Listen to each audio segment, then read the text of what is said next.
हाग्रामा महिलारिया फैसा आरो पावारखौल' सिनायो। रायजो राजाफ्रा हाग्रामा महिलारिनि आखायाव रैखाथि नङा।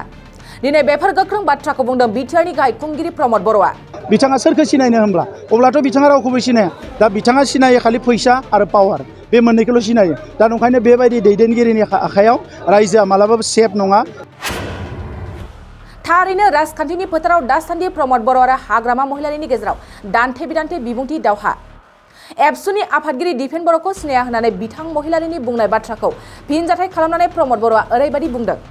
बर'नि माहारियारि आफाद एबसुखौ दैदेननाय बिथां दिपेन बर'खौ सिनायनो हायाब्ला हाग्रामा महिलारिया सोरखौ सिनायगोन? बिथां महिलारिया रायजो राजानि थाखाय मा खामानि मावगोन बेखौ फोरमायनानै होनांगौ।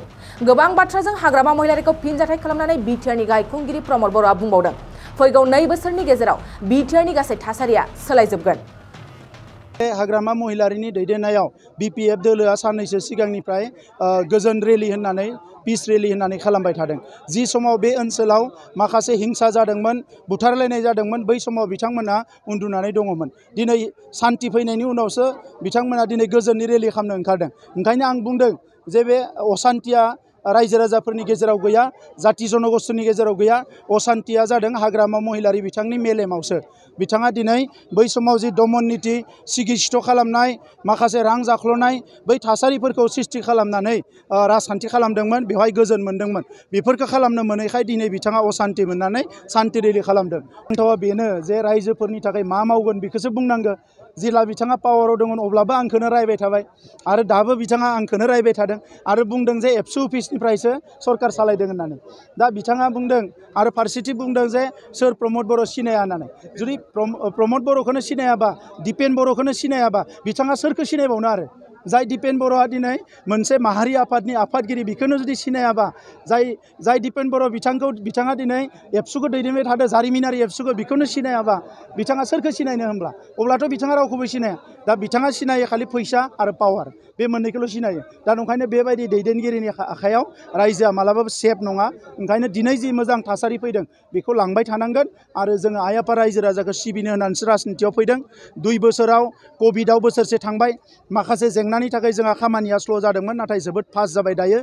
देग्लाय बोसोराव सा 200 फरायसाखौ 50खौ IAS IPSनि थाखाय, 50खौ जोङो ACSनि थाखाय, 50खौ मेडिकेलनि थाखाय आरो 50खौ जोङो इन्जिनियारिंनि थाखाय रेडि खालामगोन। आरो गोबां जोंनि फरायसाफोरखौ बायदिसिना गुबुन गुबुन बिथिङाव जौगानायनि थाखाय माखासे जोङो अलरेडि माखासे स्किम्सफोरखौ जों बानायदों आरो नोंथांमोना नुनो मोनगोन फैगौ बोसोरनैनि गेजेराव गासैबो थासारिया सोलायजोबगोन।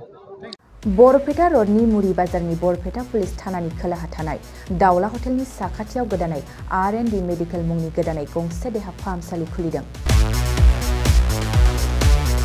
बे देहा फाहामसालियाव गोबां बेमारफोरखौ नायनाय जागोन, जेरैहाय डायबिटिस, लोमजानाय साजानाय, आथिं आखाइ, मोदोमाव सानाय सुनाय, भां, गान्जा, डेन्ड्राइट, ड्राग्स बायदि फेग्रा मुवा लानाय, फेग्रा मुवा मोनाब्ला हमथानो हायै जानाय बायदि बायदि गोबां बेमारफोरखौ बे देहा फाहामसालियाव फाहामथाय होनाय जागोन। बे देहा फाहामसालियाव फाहामथाय होनो थाखाय गुवाहाटीनिफ्राय मोजां डक्टर फैगोन आरो बेयाव मुलिफोरखौ खम बेसेनावनो मोननो हागोन। R&D मेडिकेलाव फाहामथाय लाफैनो थाखाय गाहायनि जानबुं नाम्बाराव जगाजग खालामनो हागोन। जानबुं नाम्बारा जाबाय 8099 480 118।